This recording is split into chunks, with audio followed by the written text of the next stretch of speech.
we're going to be joined by Miles Armitage. He's Australia's ambassador to Turkey. Miles, appreciate your time. Thank you for joining us. We just heard on the ground in Gaziantep from Becky Anderson, CNN's Becky Anderson.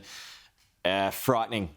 So much destruction, and there is that anxiety that still exists, doesn't it, whenever an earthquake takes place, because having been to some a few times, you just don't know when they're going to strike again. It feeds into the whole story of how terrible earthquakes are, in particular this one. So, Miles, can you just explain what you've seen and how would you describe that?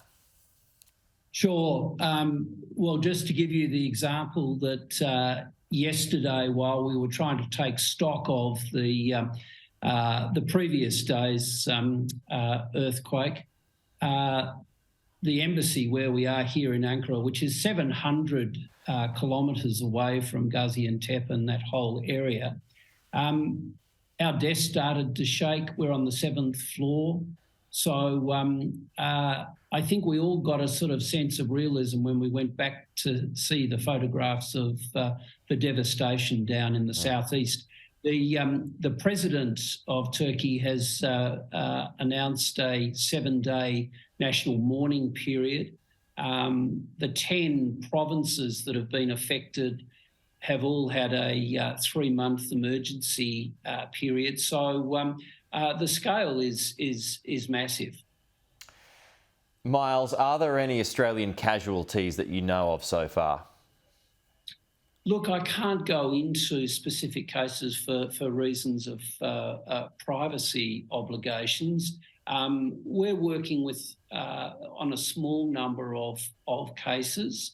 There are still some Australians who are unaccounted for, and we're working with local authorities and their families to try to locate them and make sure that they're safe. So still missing, but you have fears for their safety, do you, Miles? We do, and we're prioritising their safety. I mean, I have to say today we had a number of instances where we were able to make contact with people or find out that they were safe. So, there are some successes, but it's a very grim situation. No, for sure, and I'm sure communications are very difficult at the moment too, considering the devastation. But when you say some, Miles, how many is that? I couldn't put a number on it. I think, as I said, I can't go into specific cases. We're talking in terms of tens of cases, but a very small number that are unaccounted for as far as we know. I know that the Prime Minister mentioned yesterday that help is on the way. What extra help is being considered at the moment, Miles? Well, there was the 10 million announced yesterday, 7 million for Turkey and 3 million for Syria. So that's 4 million is immediate through the Australian Red Cross to the Red Crescent Society in Turkey, and that will be for emergency items, blankets and tents and so forth.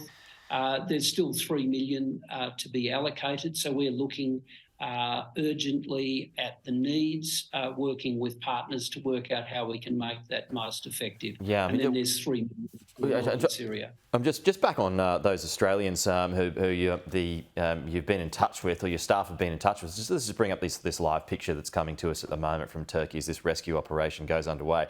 It's such a wide area, as you know, Miles. For those Australians who have been in touch and are safe, I'm not sure what is going to be left of wherever they were staying. So what help can be provided in that sense? What can you do? Where would they go? So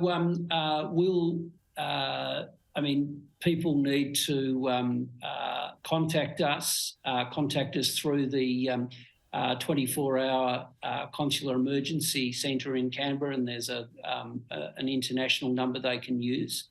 And we will work with them to try and find some temporary accommodation. We've been in touch with people trying to help them get to their flights out of the country. So, but everything is disrupted, I think it's fair to say. I think that's fair to say, yeah, as the authorities there, as we can see, slowly picking through the rubble there. And Becky Anderson did say they are hearing some voices, some movement below, so may well find some stories of miraculous survivals. Miles Armitage, Australia's ambassador to Turkey, I know you've got a busy morning. Thank you so much for your time. Appreciate it.